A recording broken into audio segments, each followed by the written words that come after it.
What if 1 billion people across the world practiced emotional intelligence, or even just in Europe? Whether you are in Sweden, Spain, or Slovenia, or somewhere in Europe, come and join us for another 6 questions about 6 seconds in Germany. And today, my guest to tell us more about 6 seconds in Germany is Colin. Welcome, Colin.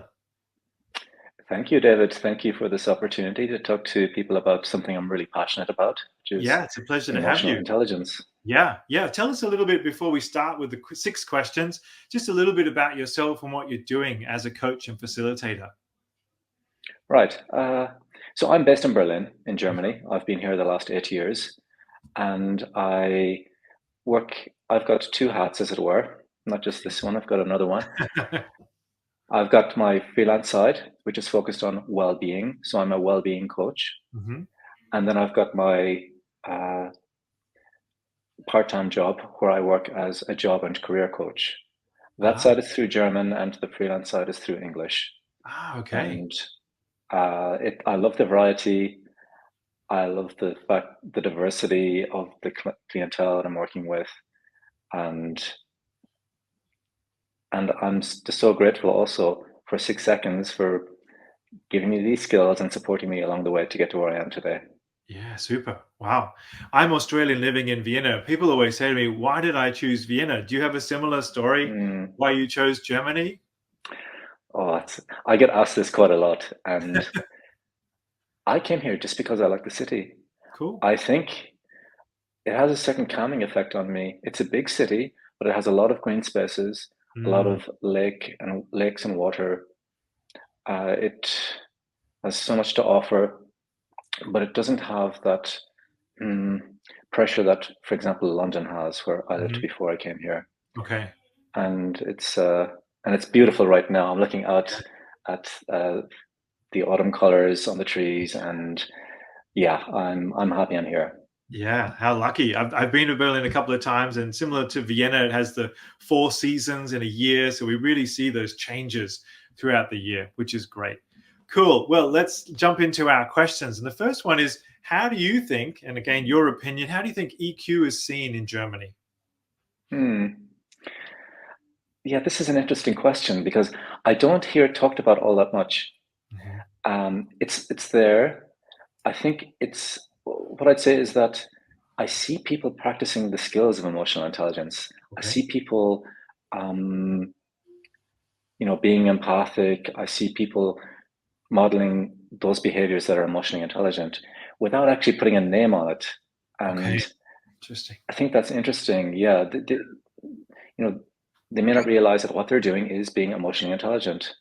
And Okay. so I think that's a great opportunity for someone like me to be able to say, um, yeah, that thing that you're doing at the moment, there's actually a name for that. Ah, That is one of the skills of someone who's emotionally intelligent. yeah. And maybe there's other things that you could also learn if you'd Mm, like to know more. yeah. And then it's a way of maybe Wow. of connecting with people, and so that's one side of it. Um, I think, David, you are a member of Toastmasters, and I I'm am. a new arrival at Toastmasters. And when Ah, I'm at Toastmasters, I'm also reminded of those skills of emotional intelligence that are on display up on the stage. yeah. And you know, I also see it as a great opportunity for me to be able to talk to others about that theme, about the Mm, theme of emotional intelligence. But I'm seeing the members doing it. I'm seeing them mm, engaging the audience through emotion, which is so yes. important. And when it comes to evaluating, I'm seeing people, giving feedback with the best of intentions, Mhm. and Yeah. focusing on how they felt. Yeah. And I think that's so powerful. Yeah, that's great. Yeah. Oh, I would have to have another chat about your Toastmasters journey. I love that.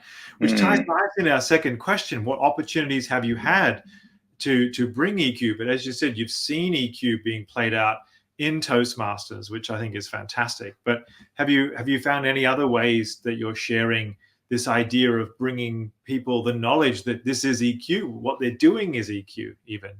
yeah. I mean, so on the freelance side, I work to support other people's well-being, and I'm Mhm. focused especially on the emotional well-being. But of course, that's part of a bigger package of well-being, the physical well-being, spiritual well-being, the mental health well-being. And so I work with clients one-to-one, often in the IT sector, and they may come with an issue where they're a challenge, where they have a conflict at work, or where they want to improve their communication skills, or they want to be able to manage their stress better. So they're not coming saying, I want to be more emotionally intelligent. They're coming with these challenges, and then I can say, well, look, this is what I can offer you. This is my training, and this is an approach that we could take, and then we can work together one-to-one. Yeah. In my other role as a job and career coach, I'm working with migrants and refugees. And so they have a lot of challenges coming here to Germany, not least the language. It's a difficult language to learn, but also the cultural differences, and also the health challenges that they may have. And there's just so many challenges that cause this stress and uncertainty and can be overwhelming. And that's where the skills of EQ come in. So I'm putting that into practice in my role, 3 days a week as a job and career coach. Yeah. To support them using those skills of EQ, so that they can, in this case, find a job that's good for them. Yeah. Especially when moving to a new country and having to start again in some cases, I guess. Yeah. And some of them may not have finished school, and so they have a lot of challenges, and it's easy to lose hope. Yeah. And that's where a skill like exercising optimism comes in, where we can work with that. And also, it's important for me to be empathic with them, to kind of understand where they're coming from. So there are two opportunities. Another opportunity I should mention is my network leader role with 6 Seconds. I can't forget about that. Super. So I have a workshop or an EQ cafe coming up next month, 14th of November. So put that in your diary. Good. People can find that on the events page, 6 Seconds events page, and that's a role that I relish. We're so well organized and well supported by 6 Seconds, and it's something that is available to the public. Yeah. And it's online. Usually, in my case, it's online at no cost, and I'd encourage everyone to give it a go. Great. And then the final thing would be facilitating workshops. So I also facilitate workshops here in my role as a facilitator. Yeah. Normally with NGOs on themes like avoiding burnout or finding purpose, that kind of thing. Amazing. Wow. We may have already answered the next question. And I think, what skills and competencies of EQ are most needed in your country? So in Germany, you mentioned, of course, sometimes people don't realize it's EQ. Is there a particular, from what we know of the KCG, for instance, are there any particular skills that you see that, there's a lot of this, but then what's needed perhaps as well? Yeah. When I think about this, I think there's different ways of approaching it. But I think when it comes to younger people, especially Gen Z, they have a lot of anxiety about the future. Yeah. The future is very uncertain for them, and there's some big challenges coming down the line, not least the climate crisis. Yeah. And so they have these feelings of overwhelm and sometimes despair. And so there's a need to develop or to be able to manage those emotions somehow. Yeah. It's really difficult, but there are skills that can help. Yeah. And then for older people, I would say, in my opinion, perhaps I think older people can be empathic, but they could have more empathy for younger people and the struggles that they have. And also, not necessarily just for older people, but it could be more older people than younger people, to have more empathy maybe for those refugees and migrants coming here, because there's a lot of fear, which is understandable. But from my experience working with refugees for the last 5-6 years, they do want to work. they do want to contribute to society, but they just have so many challenges that Yeah. stand in their way. Yeah. Mm. Yeah, and it's that lack of, perhaps not lack of, but I hear too a lot of things online or in media and things. It is about listening then as a key skill, Mm. and recognizing that what was the reality 50 years ago when baby boomers were younger is just not the reality now.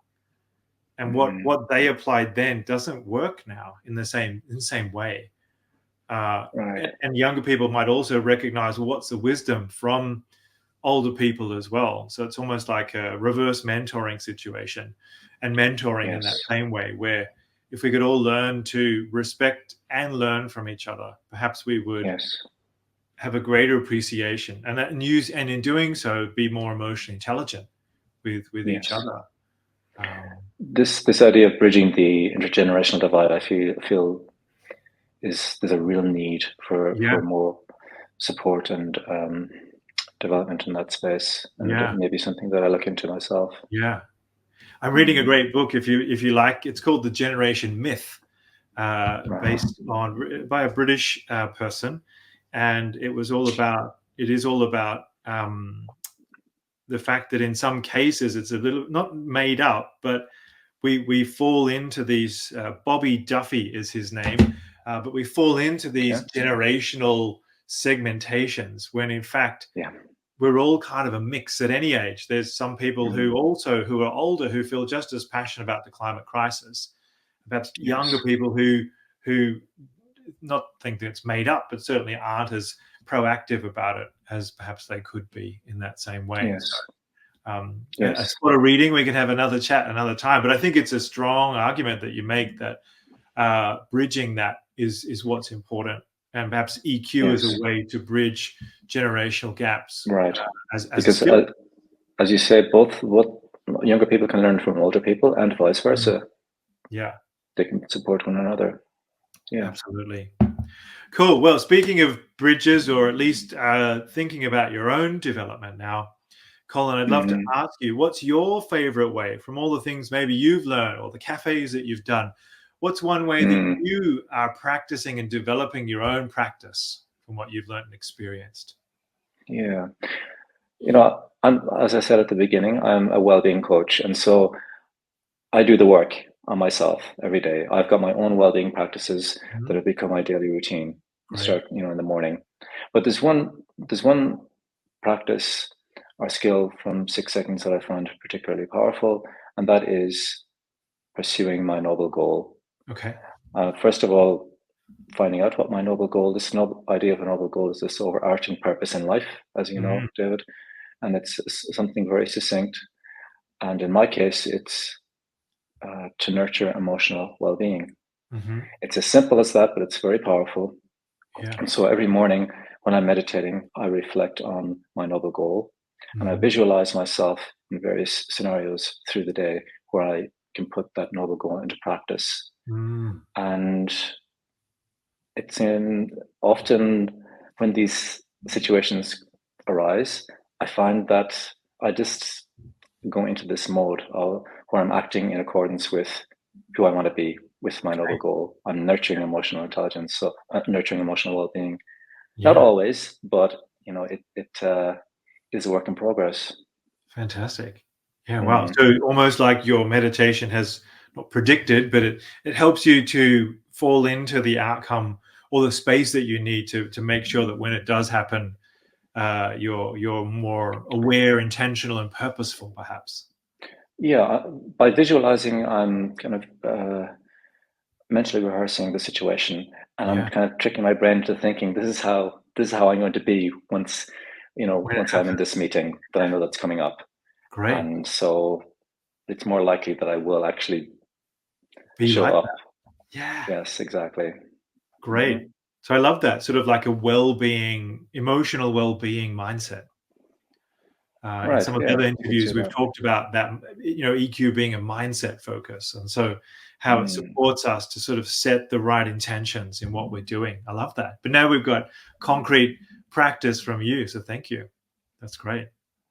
So question number 5 I'd like to ask is, what's been your journey so far with 6 seconds? And perhaps ways in which you mentioned both your job and career practice as well as your freelance work. So maybe there's ways in which things have moved into both areas in terms of the certifications that you've done with us. Yeah, I was thinking back how many certifications I may have done with 6 seconds. I would say it's about six so far. I've been with 6 seconds for 3 years. Mm-hmm. So that was during COVID when I started with the Unlocking EQ Yeah. certification. One certification I'd like to mention is the Assessor certification. The reason for that is not only am I a certified assessor, but I assessed, my own EQ and could see how I improved across various competencies. And Right. that was a turning point because that gave me the self-belief that yes, this does work. These Mm-hmm. are skills that you can learn. You Mm. can measure this. Yeah. And that gave me, I guess, the belief that when I'm talking to others, that this really can make a change in your life. Yeah. Another skill, I would say that probably the biggest milestone with 6 seconds was my certification as an ICF coach. And Mm-hmm. so I did all of my coaching training with 6 seconds and was Yeah. supported so well.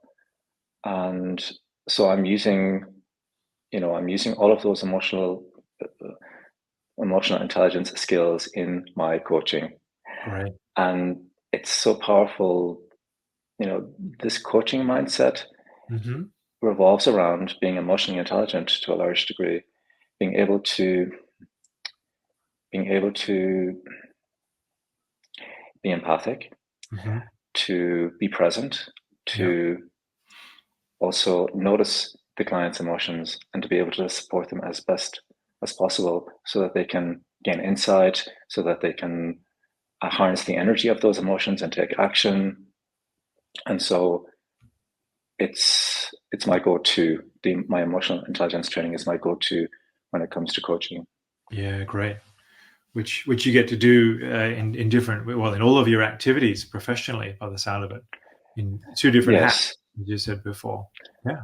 two different hats, and it's not always explicit. I'm not always, I invite often the client to talk about their feelings, Mm-hmm. but I'm not saying now we're going to do something, or now we're going to learn or use this emotional intelligence skill.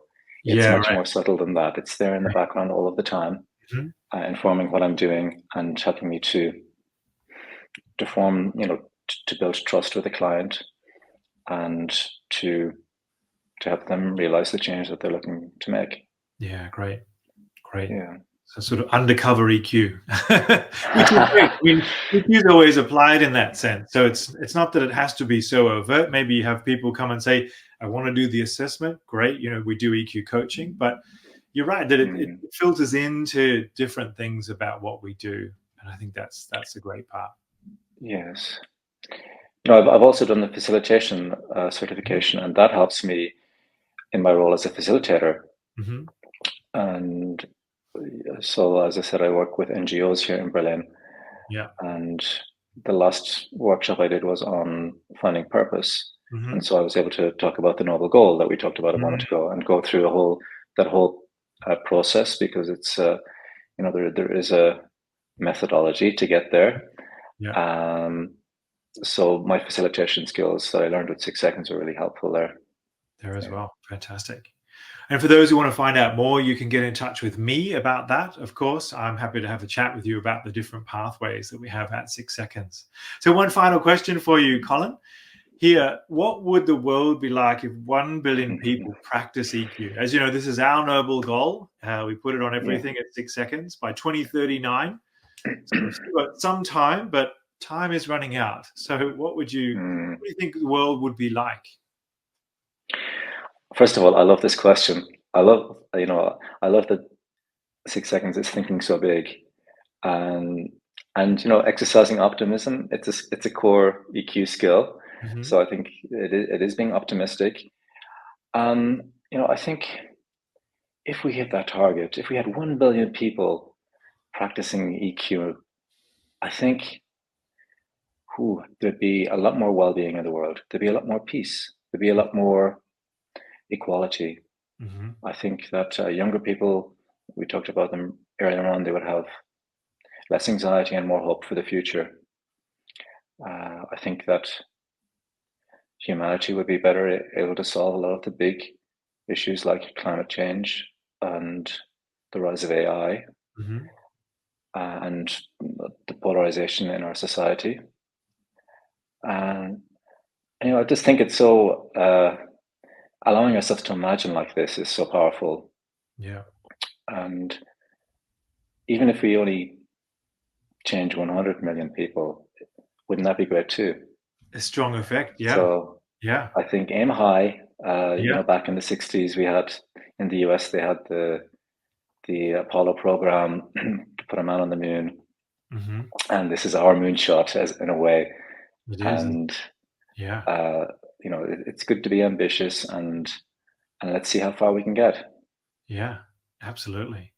Great. Well, putting you on the spot here, I know you're in Germany. Is there anything you'd like to say in German to those who might be watching on, or maybe those who know you, maybe as their career coach or job coach, of course?